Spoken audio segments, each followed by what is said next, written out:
गीता अध्याय 2 श्लोक 19। या एनं वेत्ति हन्तारं यश्चैनं मन्यते हतम् उभौ तौ न विजानीतो नायं हन्ति न हन्यते।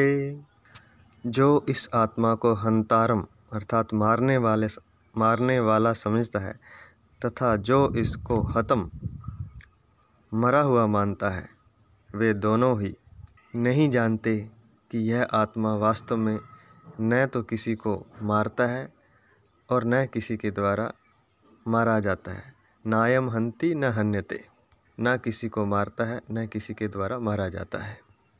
जो असत है वो शरीर है और जो सत है वो आत्मा है। और आत्मा को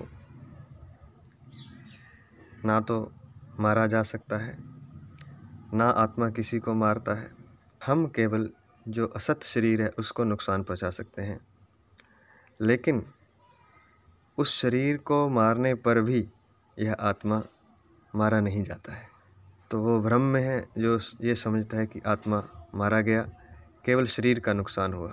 और दूसरी बात भी इसमें कही गई है कि न ही यह आत्मा किसी को मारता है, अर्थात भीतर की जो आत्मा है वो किसी को मारने के लिए उत्साहित नहीं होता है, प्रोत्साहित नहीं करता है।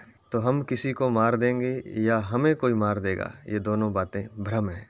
ये सब उस आत्मा, उस परमात्मा के हाथ में है कि कब शरीर से आत्मा का संयोग है उसको अलग कर देना है। ये किसी व्यक्ति के हाथ की बात नहीं है।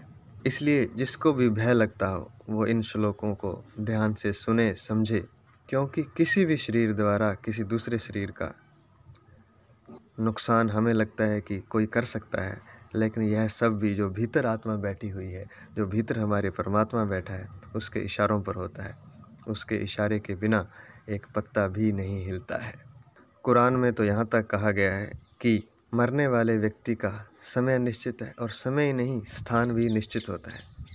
तो क्या हम सोच सकते हैं कि कोई व्यक्ति किसी को मिटा सकता है? यह भी एक भ्रम है। इसलिए डर का, शोक का, भय का कोई भी कारण नहीं है।